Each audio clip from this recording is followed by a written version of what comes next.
यात्रा, इस इस शब्द से तो आप परिचित हैं, कई बार आप गए होंगे कहीं पे, तो मतलब जाने को मतलब यदि एक जगह से दूसरे जगह प्रतिस्थापित हो रहे हैं तो इस क्रम को यात्रा कहते हैं।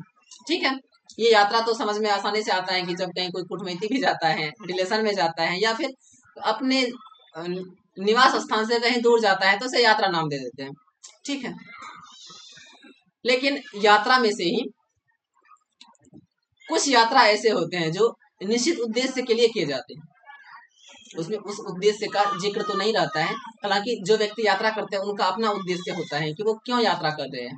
जैसे यदि आप कभी नानी यहाँ गए हैं तो नानी यहाँ के जाने का मकसद होगा, कुछ गए होंगे, कुछ फंक्शन हो रहा होगा, शादी हो रहा होगा, या किसी का मृत्यु हो गया होगा अचानक, उस वजह से जा रहे होंगे।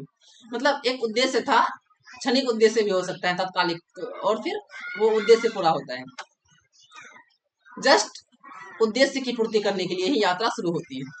हो सकता है कि यात्रा में किसी का उद्देश्य घूमना फिरना हो, जगह को देखना हो, एक्सप्लोर करना हो, नई नई चीजों को ढूंढना हो, तो ऐसा हो सकता है। लेकिन जब बात आता है राजनीति में यात्रा, तो इसका एक विशेष महत्व है। अब इसको समझने के लिए कि हर एक व्यक्ति जो राजनीति में आते हैं यात्रा से शुरुआत करते हैं, ऐसा क्यों, तो एक बार थोड़ा सा बैक चलते हैं, थोड़ा सा हिस्ट्री में। हिस्ट्री कहाँ का? भारत के स्वतंत्रता के इतिहास का।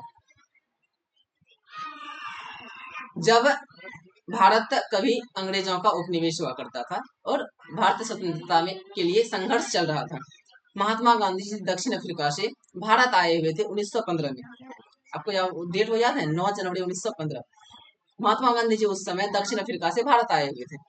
जब उन्होंने भारत आया और राजनीति में प्रवेश करने का सोचा, तो उसके मन में आया कि यार, जिसके लिए हम राजनीति कर रहे हैं, कम से कम हमें उसकी स्थिति को तो पता होना चाहिए।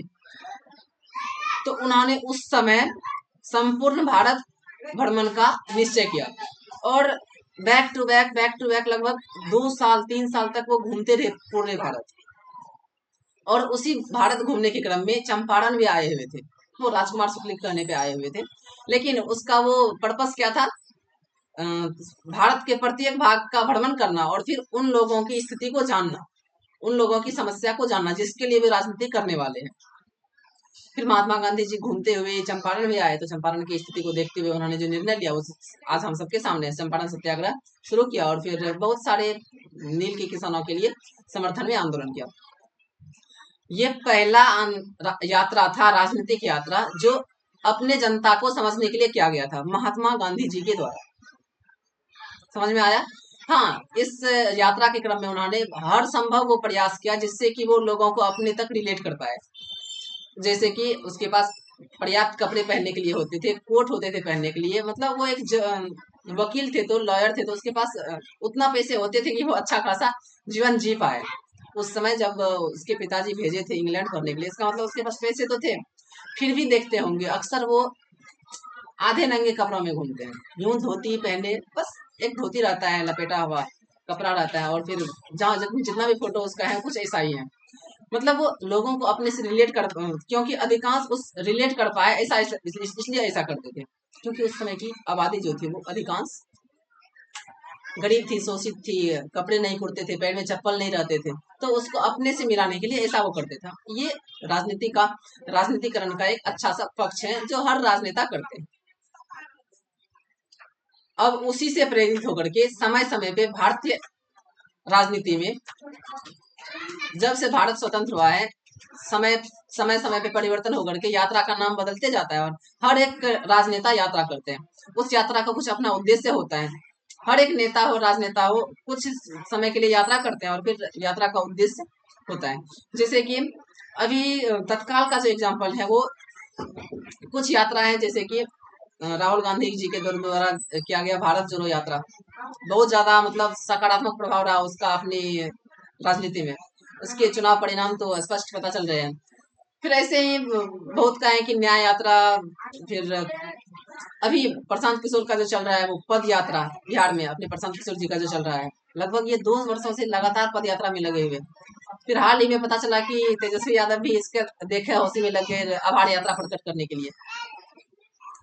और फिर अब न्यूज आ रहा है, मतलब 29 सितंबर से पप्पू यादव भी यात्रा 2 दिवसीय 3 दिवसीय यात्रा शुरू करने वाले। तो यात्रा का अपना उद्देश्य होता है लोगों तक पहुंच बनाना या फिर लोगों की समस्या को जानना।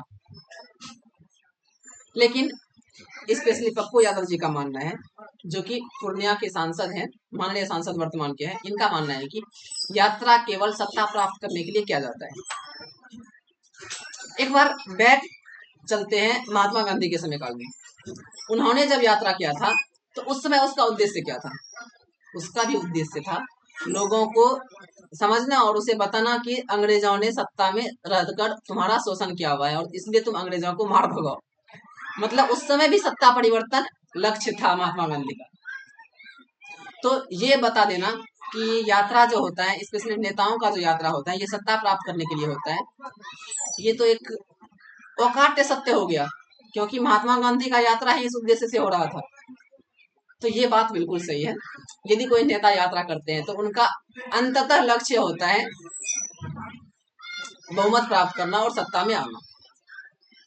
ना तो ये मैं इस बात से पीछे हट सकता हूँ, ना ही मेरे कोई नेता पीछे हट सकते हैं।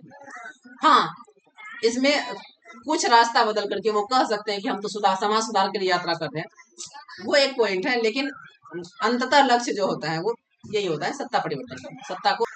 हाँ, तो ये बात की यात्रा जो होता है वो सत्ता प्राप्त करने के लिए होता है या सत्ता में समर्थन के लिए होता है, ये बहुत हद तक सही है।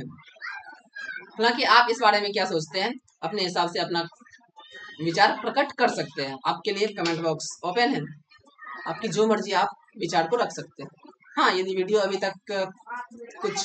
तक आप देख पा रहे हैं तो चैनल को सब्सक्राइब, वीडियो को लाइक और उन दोस्तों के साथ शेयर कीजिए जो बिहार में बदलाव चाहते हैं। धन्यवाद।